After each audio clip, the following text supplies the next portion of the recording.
आदाब अर्ज़ है। नहायत अहम दिन, नहायत अहम वाक़या।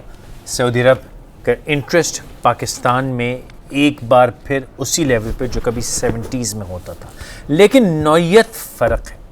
नौयत फ़र्क यूँ उनके अपने अल्फाज में कि ना हम कोई एड दे रहे ना कुछ, हम इन्वेस्ट कर रहे हैं पाकिस्तान के मुस्तक़बिल में।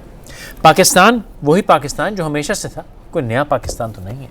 लेकिन पाकिस्तान में क्या चीज़ बदली कि दुनिया का एक नया इंटरेस्ट पाकिस्तान में उजागर हुआ। यकीनन चीन का इंटरेस्ट इस रीजन में बढ़ा है, वो अपनी जगह मौजूद है, लेकिन सीपेक तो एक अरसे से चल रहा है। चीन का इंटरेस्ट इस रीजन में एक अरसे से डेवलप हो रहा है, लेकिन पाकिस्तान में एक तब्दीली आई है जिसकी वजह से मेरा ख्याल ये है कि पाकिस्तान की सियासत, पाकिस्तान की मईशत और पाकिस्तान के मुस्तक़बिल की डायरेक्शन में भी कुछ तब्दीलियाँ आ रही हैं। मेरे साथ मौजूद हैं मेरे अजीज़ दोस्त मोहम्मद अली दुरानी साहब। दुरानी साहब, सीधा आपके पास है कि क्या तब्दीली ऐसी आ रही है, आ गई है पाकिस्तान में, जिससे कि लगता है कि दुनिया सारी जो है वो एक बड़ा डीप इंटरेस्ट शो कर रही है पाकिस्तान के फ्यूचर, पाकिस्तान में इन्वेस्टमेंट, पाकिस्तान में धंधा, पाकिस्तान में कारोबार। बिस्मिल्लाहिर्रहमानिर्रहीम। पिछले 15 साल से और बिलखसूस 10-12 साल से दुनिया तब्दील हो रही है और दुनिया चाहती है कि अब दुनिया में बिजनेस हो, चोरी ना हो, तरक्की हो, लूटमार ना हो, ऑफशोर बैंक्स ना हो, ऑनशोर डेवलपमेंट हो। सही, ठीक है। तो उसकी तरफ हमारी जो माजी की हुकूमतें थीं वो बकलम खुद एक रुकावट थीं। उनका माइंडसेट ये था कि पाकिस्तान में सिर्फ वो डेवलपमेंट हो जो अगर 60% पाकिस्तान को जाती है तो 40% हमारी ज़ात को जाए, या 40% अगर पाकिस्तान को जाती है तो 60% हमारी पर्सनल बेनिफिट को जाए। अब दुनिया को ये क्लियर मैसेज मिल गया है कि इस वक्त जो नया हुकूमत आया है पाकिस्तान में, they mean business for the people of Pakistan, for the prosperity of they literally mean business. अच्छा, बिजनेस का लफ्ज़ मैंने आपकी ज़रूरत के मुताबिक इस्तेमाल किया। They really mean business for धंधा होगा तो भैया काम चलेगा ना यार। तो इस धंधे की वजह से लोगों को अब उम्मीद पैदा हुई है। ये वैसे मैं बता दूं, ये इंटरनेशनल डिजाइन भी है, यही होगा। जी बिल्कुल, जो भी आएगा उसको यही करना होगा, और ये जो आए हैं ये वाकई कर रहे हैं। इस वजह से करना तो होगा, लेकिन रुकावट बनने में देर थोड़ी लगती है। लगती है जी, आपके नहीं, मैं नहीं, वो इज्जत दो। हाँ, लूट मार को इज्जत दो, तो फिर अब आप क्या करेंगे। अच्छा, लाइन पे हमारे साथ हम बकाई साहब मौजूद हैं। बकाई साहब, अस्सलाम वालेकुम, खैरियत से हैं आप? जी अल्लाह से, थैंक यू। हुमा, यही सवाल आपसे मेरा कि ऐसी पाकिस्तान में क्या तब्दीली आई कि दुनिया का एक नया इंटरेस्ट पाकिस्तान में आ रहा है। How do you see this event? क्योंकि जो कि मेरा मौक़िफ़ तो ये है कि ये आने वाले बहुत सारे इवेंट्स का पेश खेमा है। क्या ख्याल है आपका? देखिए, मेरा आप जितना विजन तो नहीं है, लेकिन मेरा तो ये ख्याल है कि जो रीअलाइनमेंट ऑफ पावर हो रही थी खित्ते में, जहाँ पाकिस्तान कुल्ली तौर पर एक ईस्टवर्ड लुकिंग स्टेट के तौर पे इमर्ज हो रहा था, तो हमारी कन्वर्जेंस हो रही थी बीजिंग के साथ और मॉस्को के साथ जी, और पाकिस्तान ने तकरीबन रिकंसाइल कर लिया था विद वेरी अग्रेसिव वाशिंगटन।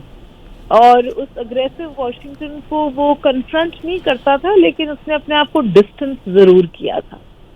तो मेरी नाक़िस राय तो ये है कि ये जो आपने रिन्यूड सऊदी अरेबिया का इंटरेस्ट देखा है पाकिस्तान में, ये बहुत उम्दा है, बहुत अच्छा है, बहुत मस्बत है। इसको हमने कुल्ली तौर पे वेलकम भी किया है। लेकिन अगर किसी को ये खाम ख्याली है कि ये अमेरिकन ब्लेसिंग के बगैर हुआ है, तो फिर शायद वो लार्जर स्कीम ऑफ थिंग्स को नहीं समझता। अच्छा, बात ये है, I agree। हाँ, thank you, that's my point. I agree with you कि अमेरिकन ब्लेसिंग्स तो यकीनन हुआ होगा, एंड व्हाई नॉट, लेकिन एज लॉन्ग एज कि हमारे लार्जर इंटरेस्ट में हो रहा है तो सब सही है। क्या ख्याल है आपका? जी बिल्कुल, आप बजा फरमा रहे हैं। इनफैक्ट पाकिस्तान के लिए इन सम वेज एक अच्छी पोजीशन क्रिएट हुई है, क्योंकि हमारा इस वक्त ये परसेप्शन जा रहा था कि हम बहुत ज़्यादा, हमारी जो डिपेंडेंस है वो चाइनीज इन्वेस्टमेंट पे बढ़ रही है, और उस डिपेंडेंस का जो क्विड प्रो होगा वो क्या होगा। क्योंकि देखिए, जिसको हम वॉलेट डिप्लोमेसी कहते हैं उसको वेस्टर्न कम्युनिटी डेट डिप्लोमेसी कहती है। तो मैं ये समझती हूँ कि गवादर में सऊदी अरब की डायरेक्ट इन्वेस्टमेंट की वजह से पाकिस्तान को भी थोड़ी ब्रीदिंग स्पेस मिलेगी, जहां वो सिर्फ अपनी तमाम, वो कहते हैं ना, we not putting all our eggs in one basket. जी। तो मेरा ख्याल है कि वो थोड़ी सी ऑप्शन क्रिएट हुई है, पाकिस्तान की फॉरेन पॉलिसी में थोड़ी सी स्पेस आई है। और मैं ये भी समझती हूँ फैसल कि ये जो हमने अफगानिस्तान में पीस इनिशिएटिव लिया है, ये अफगानिस्तान का पीस इनिशिएटिव का इन सम वेज रिवॉर्ड भी है। तो अगर आप लार्जर स्कीम ऑफ थिंग्स देखें तो डायरेक्टली तो नहीं कुछ किया जा सकता था वाशिंगटन से। तो पाकिस्तान इस पर माशी मुश्किलात का शिकार था और इंटरनेशनल कम्युनिटी के लिए एक बार फिर पिवट स्टेट के तौर पे इमर्ज हुआ है, और उसका जो क्विड प्रो है वो पाकिस्तान की माशी बहाली है। ओके दुरानी साहब, सेम थिंग, अमेरिका की यकीनन ब्लेसिंग से तो आया, आई एग्री विद दैट, लेकिन जो हुमा ने बात की वो एक कि हम चाइनीज़ डिपेंडेंस बहुत ज़्यादा थी हमारी, और ये उसको थोड़ा सा बैलेंस करके हमें ब्रीदिंग स्पेस देता है। महातिर मोहम्मद ने भी आते ही साथ मलेशिया में चाइना जैसे फॉरेस्ट सिटी बन रहा था जोहर बारू के ऊपर, उसको हाथ लगाया कि ये रोको, ये मैं फ्री में नहीं विद में वीज़ा दूंगा। जो बुलेट ट्रेन बननी थी फ्रॉम कुआलालंपुर टू सिंगापुर, उसको भी आते साथ हाथ लगाया। तो वहाँ भी उन्होंने जो ब्रीदिंग, जो चाइना की एक ऑक्यूपेशन जिस कह रहे हैं कि हो रही थी, तो महातिर मोहम्मद ने भी उसको रीवैल्यूएट किया। तो मैं, लेकिन do you agree with that कि ऐसी कुछ सिचुएशन थी? मैं तो बड़ा फेवर में हूँ इस तमाम इन्वेस्टमेंट्स के। देखें, जो उन्होंने बात की है वो है बहुत इंटेलेक्चुअली साउंड बात, और दूसरी बात यह है कि अब वो ज़माना चला गया कि अच्छा जी अमेरिका से आ रही है तो बुरी है, रूस से आ रही है तो अच्छी है, या चाइना से आ रही है, राइट लेफ्ट सुर्ख सफ़ेद, वो सब चीज़ें जो हैं वो अब ख़त्म हो गई। अब तो बात है भाई, आप बात करें डेवलपमेंट की, आप बात करें फ़ायदे की। पाकिस्तान में अगर चाइना इन्वेस्ट कर रहा था तो वो किसी पाकिस्तान को खुश करने के लिए नहीं कर रहा था, पाकिस्तान की जो जियोपॉलिटिकल सिचुएशन है उसमें इन्वेस्टमेंट हो रही थी।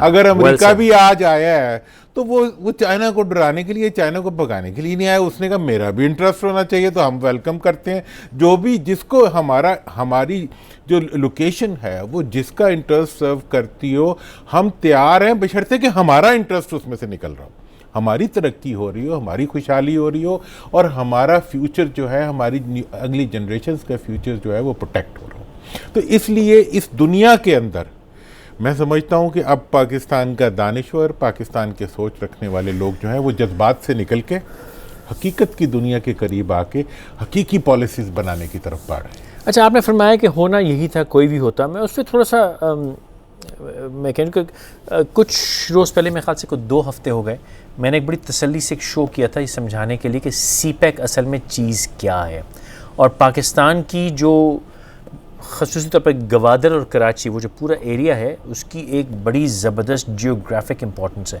तो अगर वो अब यूट्यूब पे जाके उस शो तलाश कर लें तो आपको देखने में मज़ा आएगा। लेकिन मैं लुब्बे लुबाब उसका ये बता दूं कि गवादर कराची, वो जो हमारी कोस्टल एरिया है, पूरी लाइन है, वो लॉन्च पैड है उस गल्फ़ के ऊपर बैठा हुआ, और वो हमेशा से है। और उसकी सिर्फ जो जियोग्राफी में, जो दुनिया कनेक्शन में जो जगह है, वो इतनी अहम है हर किसी के लिए। हम गेट पे बैठे हुए, दुनिया की सबसे बड़ी जो ऑयल लाइन है जहाँ पे ट्रैफिक होती है, हम उसका गेट है। आपने जो बात की किसी ने बताया, मैं उस पर आना चाह रहा हूँ कि ये गेट हम हमेशा से थे यार, लेकिन ठीक है, प्रोग्रेशन दुनिया की यही थी, लेकिन इस बार सडनली लगता है कि चीज़ें they are falling into place. उसके लिए मेरा ज़ाती मौक़िफ़ ये है कि एक माहौल चाहिए होता है, और वो माहौल चाहिए होता है। जब इमरान खान साहब कहते हैं ईज़ ऑफ डूइंग बिजनेस, मैं उसको बहुत बड़ा नाक़िद हूँ, मैं सख्त तनकीद करता हूँ कि उनको नहीं पता वो ईज़ ऑफ डूइंग बिजनेस की क्या। ऐसा तो मैं बात करता हूँ कुछ पता ही नहीं बोल क्या रहे हूँ।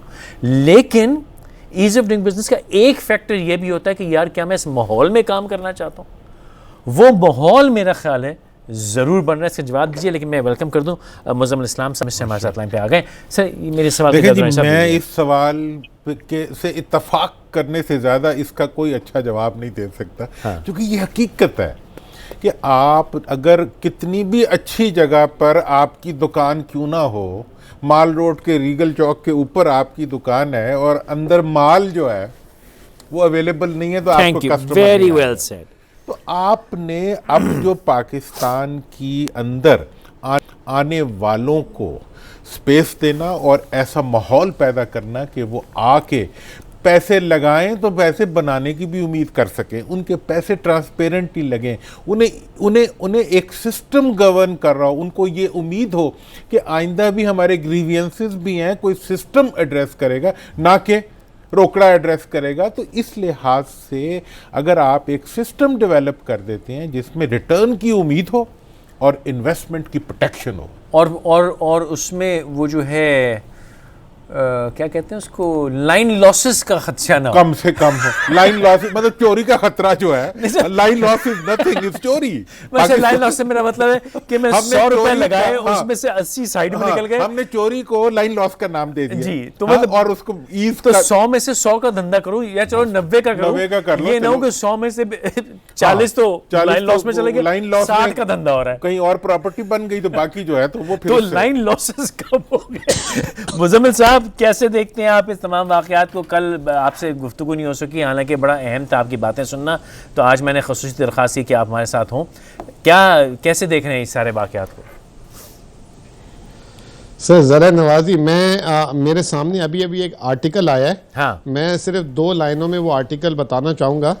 तो हम सब जो है ना, we will feel more energized और more proud what we have. ये आर्टिकल लिखा है यूरेशिया फ्यूचर ने, और उसका टाइटल है Pakistan the global pivot state of 21st century. तो और ये इसका जो सहाफ़ी है वो कोई पाकिस्तानी या इंडियन या कोई अरब नहीं है, उसका सहाफ़ी है, जो राइटर है वो एंड्रयू कॉर्बियो है।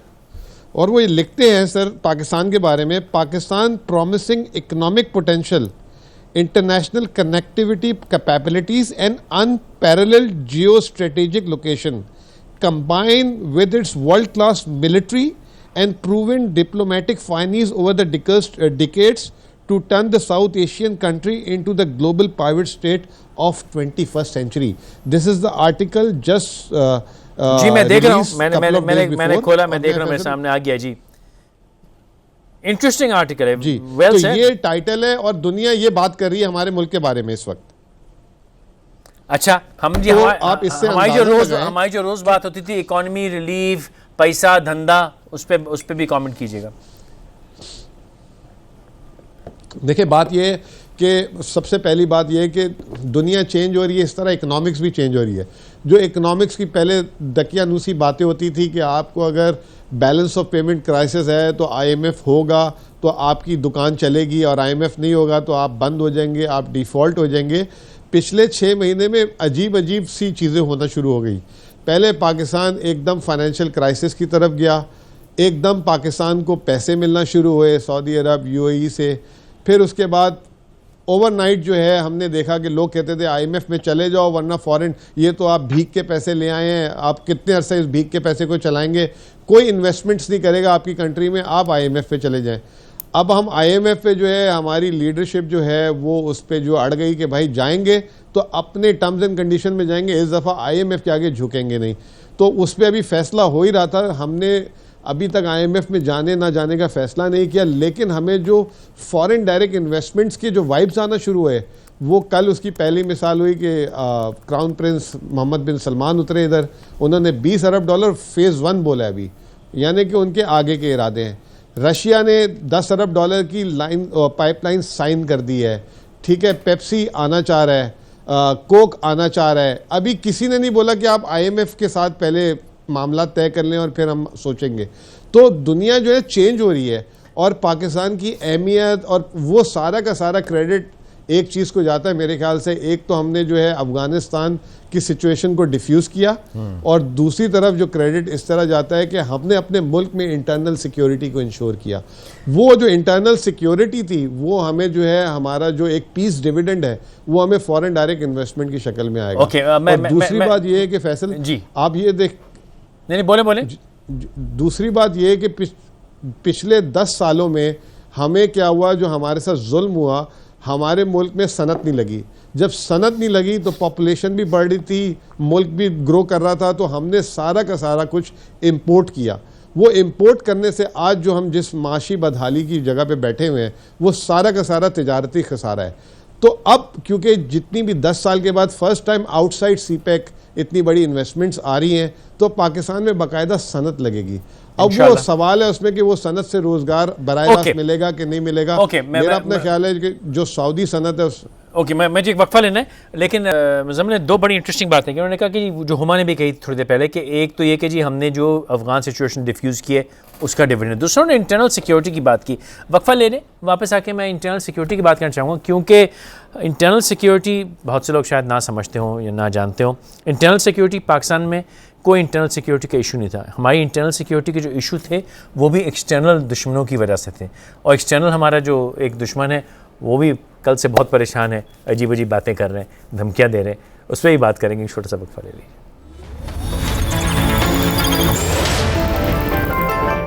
मास्टर तने का बहुत शुक्रिया। बात हो रही थी सिक्योरिटी की, खासतौर पर इंटरनल सिक्योरिटी।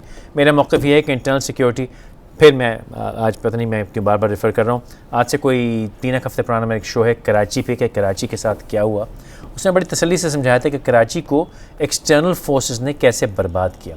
कराची में एक वक्त था जब तकरीबन रोज़ एक आधा बम फटता था, और मैंने उस वक्त बेतहाशा शोज़ किए बॉम्ब साइट्स से। अल्लाह करम में वो वक्त माजी में चला गया, लेकिन वो टेररिज्म नहीं था, वो बेसिकली हमारे ख़िलाफ़ एक एक्टिविटी थी जिससे पाकिस्तान को बर्बाद किया जा रहा था। कराची एयरपोर्ट के ऊपर एक अटैक किया गया था जिस पे कुछ जहाज़ों को गोलियां शोलियाँ भी लगी थी।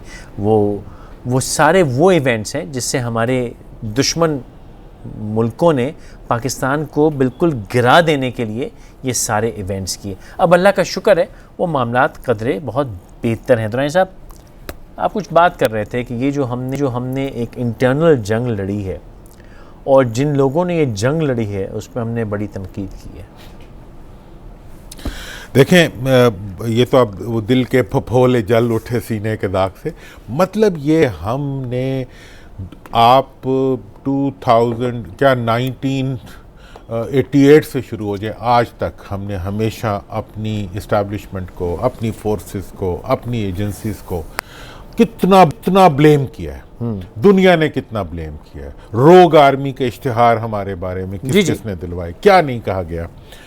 आज के दिन क्या हुआ है कि पिछले 25 साल के आपके जितने इक़दामात थे वो अफ़गानिस्तान के अंदर आज वैलिडेट हो गए कि आपने जो कदम उठाया था, जिस चीज़ पे आपको एक्यूज़ किया गया था, जो आप पे इल्ज़ाम लगाए गए थे, उन सारे इल्ज़ामात लगाने वालों को आज पाकिस्तान की इस्टेब्लिशमेंट और पाकिस्तान की एजेंसीज और पाकिस्तान की कौम से माफ़ी मांगनी चाहिए कि हम इस दुनिया के अमन के लिए दूर तक देखने की अहलियत, ज़मीन पे बैठ के देखने की अहलियत, मतलब वो एक्सेस ऑफ ईवल और क्या था वो सेफ हेवन फॉर क्या सेफ हेवन से लेके जी पता नहीं गन रनिंग हो गई जी, ड्रग रनिंग हो गई जी, क्या कुछ हो गया, क्या नहीं हुआ, क्या इल्ज़ाम नहीं उठाया मैंने। और आज पाकिस्तान की वो फौज जिसकी कोई यूनिट ऐसी नहीं है जिसने शहीद ना दिए हो वॉर अगेंस्ट टेरर के लिए, जिसने अपने मुल्क का, हमें किसी का एहसान नहीं चाहिए, हम किसी की वो नहीं चाहते, लेकिन हमने एक आग के बीच में, चारों तरफ जहां आग लगी हुई है उसके बीच में हमने एक ऐसा खित्ता पैदा किया जिसमें से आग को हमने धकेल के बाहर कर दिया, अल्हम्दुलिल्लाह। और ये एक दुनिया की तारीख में, जब अफगानिस्तान में अमेरिका आया था और यह आया था, पाकिस्तान का हर दानिश्वर कहता था हो नहीं सकता कि पाकिस्तान इसके बैकलैश से बच सके जी। और आज जो बचा है उसका क्रेडिट आप किसको देंगे?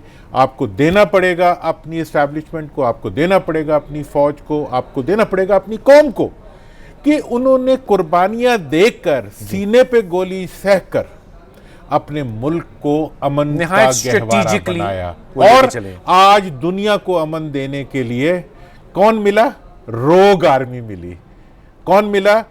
बदमाश एजेंसीज मिली पाकिस्तान की कि जो आज पूरी दुनिया को प्लेट में रख के अमन का तोहफा पेश कर रही है। हम आपने जिक्र किया था कि जी अफगानिस्तान में जो हमने किया पीस के लिए उसका डिविडेंड मिला।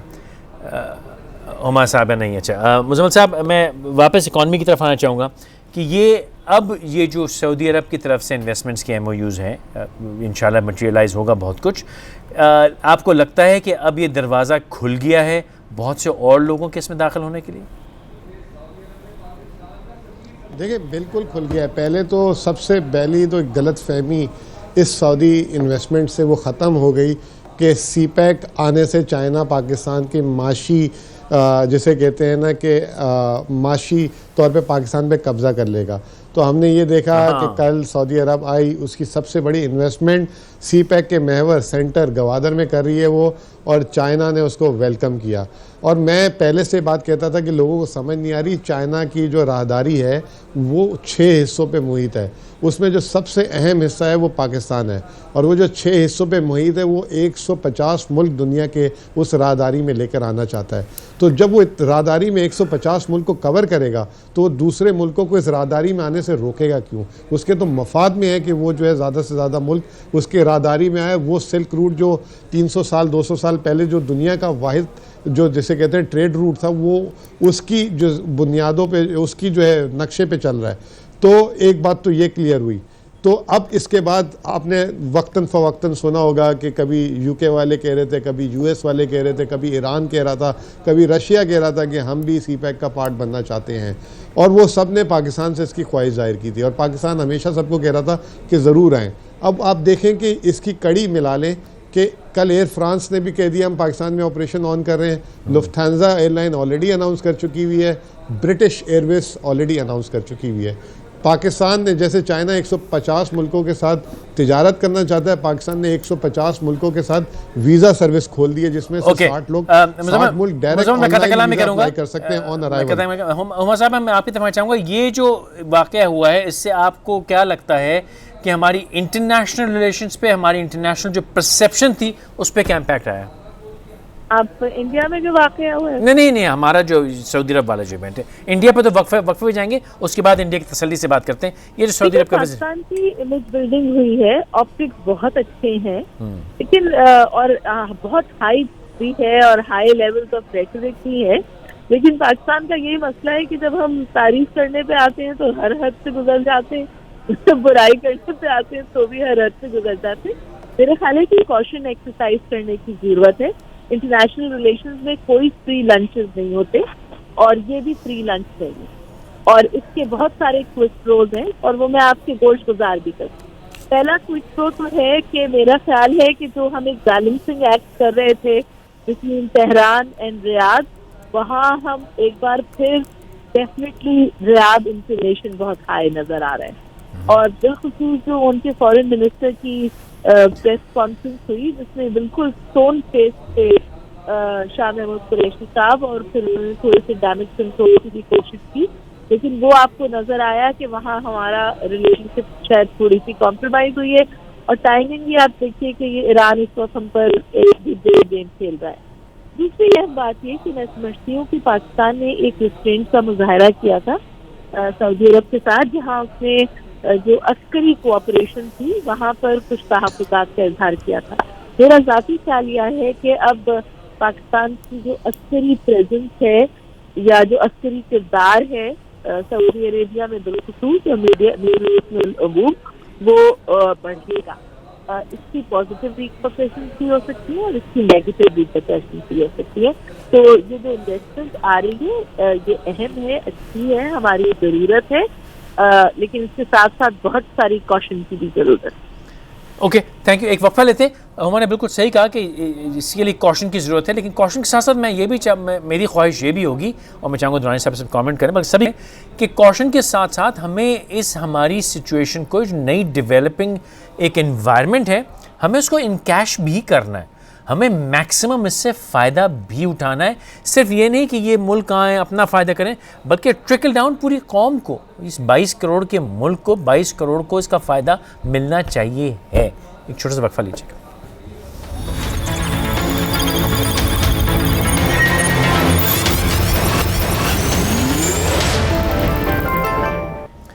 थोड़ा सा मूड को हल्का करने के लिए व्हाट्सएप के ऊपर बहुत सी इंटरेस्टिंग चीज़ें घूम रही होती हैं। तो आज मैंने देखा कि एक वो थोड़ा सा वो था कि इसने कहा कि हिंदुस्तान उस मुल्क को धमकी दे रहा है जहां बेटी की मेहंदी पर हम इतनी फायरिंग करते हैं कि दूल्हा अरेस्ट हो जाता है।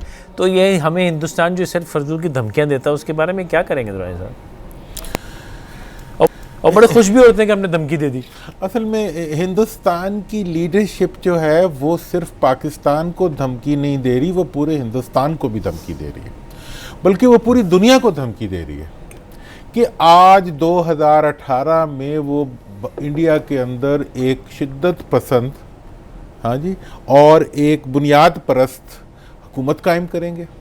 वो इंडिया की सेकुलर बुनियाद को उखाड़ के फेंक देंगे। कतकलाम ये लफ्ज समझ नहीं आएंगे, एक्सट्रीमिस्ट और फंडामेंटलिस्ट, ये वो इल्जाम हम पे जो पढ़ते थे, हम पे पढ़ते थे, एक्सट्रीमिस्ट एंड फंडामेंटलिस्ट। कभी उनको मतलब 5 फीटों से आगे नहीं जाने दिया, उनके हाथ हुकूमत बन गई। और वो अपनी बुनियादों को, वो गांधी साहब की अर्थी को, वो पूरे इंडिया के जो उसकी जो माइथोलॉजी है, उनकी जो इंडिपेंडेंस के वक्त जो उनकी पूरी मूवमेंट थी, जैसे हम कहते हैं ना ये 2 कौमी नजरिया, उनका तो मतलब सेकुलर नजरिया था। वो सेकुलर नजरिए के ऊपर तेशाजनी करते हुए वो समझ रहे हैं कि वो इंडिया की कोई भला कर रहे हैं।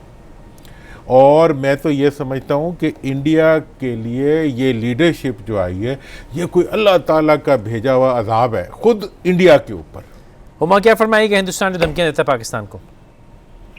देखिए, मेरा ख्याल है कि रिलेशनशिप मुश्किल दोहराए पे है।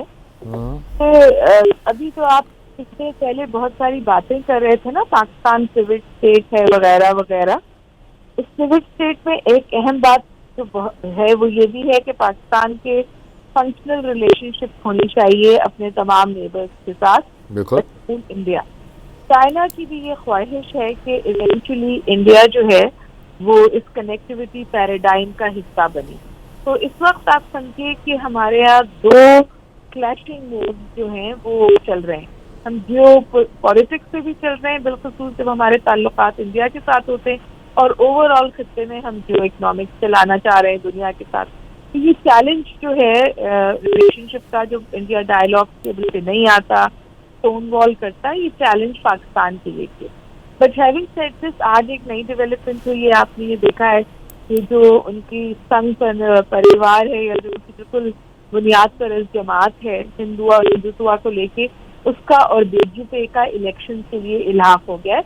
और आज उन्होंने इस इल्हाक की अनाउंसमेंट की है। चुनौतियों की जो इंडिया में इंसिडेंट हुआ, जो सब पूरी सूरत हाल चल रही है, इससे सबसे ज्यादा फायदा मोदी साहब को हुआ है, क्योंकि अब वो पूरे इतनी दुख की बात है, पूरे हिंदुस्तान में इस वक्त कश्मीरियों को, गरीब कश्मीरियों की जिनकी दुकान है, छोटा कारोबार है, उनको एक्सट्रीमिस्ट हिंदू निकाल के उनकी दुकानों से मार पीट रहे हैं, गाड़ियां जला रहे हैं, अमलाक का नुकसान कर रहे हैं, अमवात की रिपोर्ट है। तो ये जो एक तकरीबन एक वेव यहाँ पे अनलीश हुई है, ये सोची समझी स्कीम के तहत हुई है ताकि इसका फेयर इलेक्शन में उठाया जाए।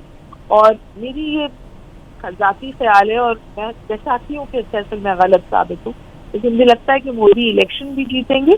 हो सकता है कि उनकी सपोर्ट कम हो, उनके पास पहले से कम क्लाउड हो, लेकिन वो इलेक्शन जीतेंगे भी और हुकूमत बनाएंगे भी, क्योंकि वहाँ इस वक्त क्राइसिस ऑफ लीडरशिप है। कांग्रेस कोई लीडरशिप सामने नहीं ला सकती है जो वो उनको चैलेंज कर सके, और ये जो उन्होंने नेशनलिस्टिक हाइप क्रिएट किया है, ये उन्हें इलेक्शन जितवा देगा। अच्छा मुजम्मिल, यूजुअली हम आपसे इकोनॉमी की बातें करते हैं, इस पे कुछ कमेंट करना चाहिए? जी बिल्कुल करना चाहूँगा। फरमाइए। देखें, पहली बात तो ये है कि इंडिया ने ना बिल्कुल पीक पे, ये जो कश्मीर का हुआ था वो, क्योंकि इंडिया बहुत तेज़ी से जिसे कहते हैं कि अपनी जो उसने 5 साल में पाकिस्तान के ख़िलाफ़ एक नैरेटिव बिल्ड किया था, वो बहुत तेज़ी से जो है वाइप आउट हो गया था। वो अफ़गानिस्तान में पाकिस्तान ने जो यूएस के साथ रोल प्ले किया, फिर उसके बाद सऊदी और जिस तरह आए पाकिस्तान में पैसे लेकर, और फिर तीसरी चीज़ आपको अंदाज़ा होगा कि आज FATF की मीटिंग हो रही थी फ्रांस में। तो इंडिया ने बिल्कुल एक टाइमिंग प्ले की कि किसी तरीके से ये करके पाकिस्तान को सारी चीज़ों से एकदम दूर कर दिया जाए, और जो इंडिया 5 साल से मेहनत कर रहा था उसको कैपिटलाइज कर दे। लेकिन अल्हम्दुलिल्लाह आज FATF में भी पाकिस्तान को रिव्यू पॉजिटिव मिल गया है, और इंशाल्लाह ताला मई में पाकिस्तान FATF की ग्रे लिस्ट से भी निकल जाएगा। पहले बात हो रही थी ब्लैक लिस्ट की। दूसरी बात मुझे जो लगता है कि ये जो सारा सिनारियो बिल्ड हो रहा है, और ये भी एक ब्लेसिंग इन डिस्गाइज हुआ है जो इंडिया ने प्ले किया है। इंडिया ने एक अपना रियल फेस दुनिया को दिखाया है। तो शायद मैं इसको इकोनॉमिक पॉइंट ऑफ व्यू से आपको बताना चाहूँगा कि ये जो एक इंस्टेबिलिटी जो एफपैक चल रही थी अफगानिस्तान पाकिस्तान की, ये मूव कर जाएगी आहिस्ता आहिस्ता इंडिया की तरफ। और वो इंस्टेबिलिटी का फ़ायदा ये होगा कि जो दुनिया की जो फॉरेन इन्वेस्टमेंट का रुख जो इंडिया की तरफ था, वहाँ पे जो आग लगाना और जिस तरह इनटॉलरेंस है, वो शायद पाकिस्तान का बड़ा दिल, करतारपुर, पाकिस्तान में बहुत सारी चीज़ें हो रही हैं, जो हमने पीस की बात की है, तो वो फॉरेन डायरेक्ट इन्वेस्टमेंट की शक्ल में पाकिस्तान में कन्वर्ट हो जाएगा। तो एक ये मेरा अपना ख्याल ये है कि ये पॉलिटिकल मूव जो इंडिया के वो बैकफायर हो जाएंगे। और सबसे अच्छी चीज़ ये है, पहले इंडिया ने हमें क्या किया था कि वेस्ट साइड बॉर्डर पे भी इंगेज कर दिया था अफगानिस्तान के साथ, और ईस्ट में हम इंडिया के साथ थे, तो ईस्ट में इंडिया को हम पूरा टाइम नहीं दे रहे थे। जैसे ही वेस्ट साइड स्टेबलाइज होगी तो हमारे पास एक कुव्वत होगी कि ईस्ट में हम इंडिया को सामने एक दीवार की तरह खड़े हो जाएं, तो इंडिया के लिए और मुश्किलात पैदा हो जाएंगी। तो एक मुझे बड़ा अच्छा सिनारियो नज़र आ रहा है इस सारी out of all this instability जो इंडिया ने क्रिएट करने की कोशिश की थी, वो पाकिस्तान के लिए एक एनर्जी और स्ट्रेंथ में कन्वर्ट हो जाएगी। अच्छा, मैं इसमें वक्फा लेना है, मैं एक कमेंट करना चाहूँगा, फिर वापस आते हैं। दुरानी साहब के जहन में मेरे कुछ बात चल रही है, मैं सुनना चाहूँगा। लेकिन मैं ये कहना चाहूँगा कि एक अरसे से पाकिस्तान को तोड़ने की या डिस्टेबलाइज करने की या किस तरह हिंदुस्तान में वापस मिलाने की एजेंडा चलता रहा है, जिसमें हिंदुस्तान तो ऑब्वियसली ख्वाह रहा ही है, लेकिन बहुत से मगरबी ममालिक भी इस एजेंडे पे काम करते रहे। अब मैं वक्फे के बाद कमेंट चाहूँगा कि क्या वो जो एक एजेंडा था पाकिस्तान की स्टेबिलिटी के ख़िलाफ़, वो हमेशा हमेशा के लिए ख़त्म हो गया या अभी भी कुछ गंदे अज़ाइम बाकी रहेंगे? एक छोटा सा वक्फा लीजिएगा।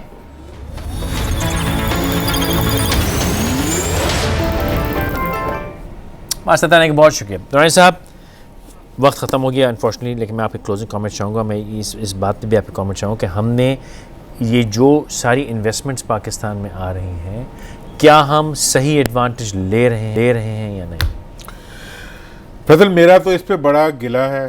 सी पैक हो या आज की इन्वेस्टमेंट्स हो, अफ़गानिस्तान का इशू हो, हम वो रोल प्ले कर रहे हैं जो दुनिया में तारीख़ में शायद ही किसी मुल्क ने प्ले किया हो, लेकिन उसको हमने कभी भी अपनी हकीकी वैल्यू जो है वो नहीं ली, अंडर सेल किया। चाइना से हमने क्या लिया? हमने सिर्फ इतना लिया कि जी जो हुक्मरान बैठे थे उन्होंने कहा जी हमारी मर्ज़ी की टेंडरिंग हो जाए, बस। हमने कोई ऐसी चीज़ नहीं ली जो कि हकीकत में इतनी बड़ी इनिशिएटिव को जस्टिफाई करती थी। आज अफ़गानिस्तान के अंदर अमेरिका और पूरी दुनिया आप उनको फैसिलिटेट कर रहे हैं। आप में इतनी सख्त नहीं है कि आप कहें जी हमारे कर्जे ही माफ़ कर दो या हमारे कर्जे ही रीशेड्यूल कर दो या हमें पेरिस क्लब में ही सपोर्ट कर दो। आप पीनट्स मांगते हैं, और जब पीनट्स मांगते हैं तो आपको चने, कोई दाल, कोई वो चीज़ें मिल जाती हैं। तो मैं ये समझता हूँ कि इस वक्त पाकिस्तान की ज़रूरत ये है कि पाकिस्तान की आवाम और पाकिस्तान की हुकूमत जो है वो बड़ा सोचे, और जितनी बड़ी सर्विसेज दुनिया को दे रही है उतनी बड़ी डिमांड अपने मुल्क के लिए दे। बाकी मैं आपको इंडिया के बारे में और बाकी जिन इश्यूज़ को हम फेस कर रहे हैं उनके बारे में मैं ये बताना चाहता हूँ कि इंडिया जो है वो अपना ट्रैक लूज़ कर चुका है। उनकी जो स्ट्रेंथ वाला ट्रैक था उसको लूज़ करके वो दहशतगर्दी के ट्रैक पे और शिद्दत पसंदी के ट्रैक पे चढ़ गए हैं। पाकिस्तान आज उस ट्रैक पे आ गया है जिसके अंदर के वो दुनिया के लिए एक सेफ़ हेवन भी बनेगा, सेफ़ हेवन फॉर इन्वेस्टमेंट भी बनेगा, और अपने मुल्क की आवाम के तहफ़्फ़ुज़ की बुनियाद के ऊपर इस खित एक दिन आएगा कि इंडिया के साथ हम ट्रेड करेंगे इंशाल्लाह, लेकिन वो ट्रेड एट पार करेंगे। वो ट्रेड कश्मीर के इशू को सेटल करके करेंगे। कश्मीर के इशू ने अब सेटल होना है। वहाँ जो शिद्दत पसंद या वहाँ जो रेजिस्टेंस की मूवमेंट थी वो अब पॉलिटिकल मूवमेंट बन चुकी है। जब पॉलिटिकल मूवमेंट बन जाए तो कोई उसको रोक नहीं सकता। और मैं ये कह रहा हूँ कि आज पाकिस्तान को नया नैरेटिव इस्टेब्लिश करना चाहिए फॉर कश्मीर, और इंडिया को अब आप एक नई आंख से और नई सिचुएशन में देखने की कोशिश करें, और आइंदा के लिए बड़ा सोचें, बड़ा मांगें अपने लिए, और दुनिया से वो फेवर्स लें जो इजिप्ट ले चुका है, जो दुनिया के बेशुमार ममालिक ले चुका है। मुज़म्मिल साहब, जो मैंने वक्फे से पहले सवाल किया था, मैं चाहूँगा आप उसका जवाब दे दें कि क्या अब पाकिस्तान के अंदर जो तोड़ फोड़ की एक मूवमेंट चल रही थी एक ज़माने से, क्या वो हमेशा के लिए ख़त्म हो गई? नंबर एक। नंबर दो, आपने बात की थी कि बात हो रही थी कि IMF के पास जाने लगे, हम कहते हैं IMF के पास हम अपने टर्म्स में जाएंगे और दुनिया पैसे डाली। क्या वो वक्त भी आने वाला है करीब चंद माह में कि IMF कह गया यार मुझसे भी थोड़े पैसे ले लो? देखिए वो तो आ गया वक्त, IMF तो कह रहा है कि हमसे पैसे ले लो, और वो थोड़ी सी जो है कुछ ले कुछ दे की बात कर रहा है। वो इमरान खान साहब से मिली थे अभी मैनेजिंग डायरेक्टर क्रिस्टीन दुबई में। और दूसरी बात ये कि तोड़ फोड़ का वक्त वैसे ही ख़त्म हो गया। पब्लिक को ये जो 5th जनरेशन जो सोशल मीडिया है उसने एक आवाज़ दे दी है, डायरेक्ट कर दिया है। अगर पुलिस वाला ताउन नहीं करता तो सोशल मीडिया में बात छप जाती है। अगर कहीं पे किसी के साथ कोई ज़्यादती हो रही होती है तो वो उसके पास इंसाफ तो नहीं मिलता उसको आज भी, लेकिन वो जो है कि कॉरिडोर्स हिल जाते हैं। आखिरी चीज़ ये कि मैं समझता हूँ कि जो दुरानी साहब ने बात की, हमें बड़ा सोचना चाहिए। मैं समझता हूँ बहुत बड़ा सोचना चाहिए। मुझे जरदारी साहब की कभी ज़िंदगी में कोई बातें अच्छी नहीं लगी, लेकिन सिर्फ उनकी एक शुरू में बात अच्छी लगी थी। उन्होंने कहा था हमें एड नहीं ट्रेड चाहिए। तो अब जो है दुनिया से हमें ट्रेड चाहिए। हमें चाइना भी जो है कंसेशन दे ट्रेड में, हमें US भी दे। बात भी हो रही थी कि US शायद हमें कोई फ्री ट्रेड एग्रीमेंट दे सकता है। हमें जो है सऊदी अरब से हमारी पिछले 5 सालों में ट्रेड आधी हो गई, उसको डबल करवाना चाहिए। सबसे हमें ये बात करनी चाहिए ट्रेड नहीं एड, और वो जो एड नहीं ट्रेड, और वो जो ट्रेड भी है उसके कारखाने पाकिस्तान में लगाएं और पाकिस्तान के हाथ मुस्तहकम करें। बहुत खूब आपने जो आखिर जुमला का मैं उसी पर क्लोज करना चाहूँगा कि इंडस्ट्रियल हमें चाहिए ना, एक वो बड़ा ज़रूरी है। मैं आज सुबह ही कहीं था, मैंने एक ट्रक देखा और उसके ऊपर मतलब वो किचन बनाने का सामान, और सुबह लिखा था एक और मुल्क में, किसी का नाम नहीं चाहिए, वो फलां मुल्क का एक्सेलेंस। यार हम अपनी इंडस्ट्री, छोटी इंडस्ट्री, बड़ी इंडस्ट्रीज को डेवलप क्यों नहीं करते? अब शायद उसका भी वक्त आ गया। इंशाअल्लाह फिर मुलाकात होगी।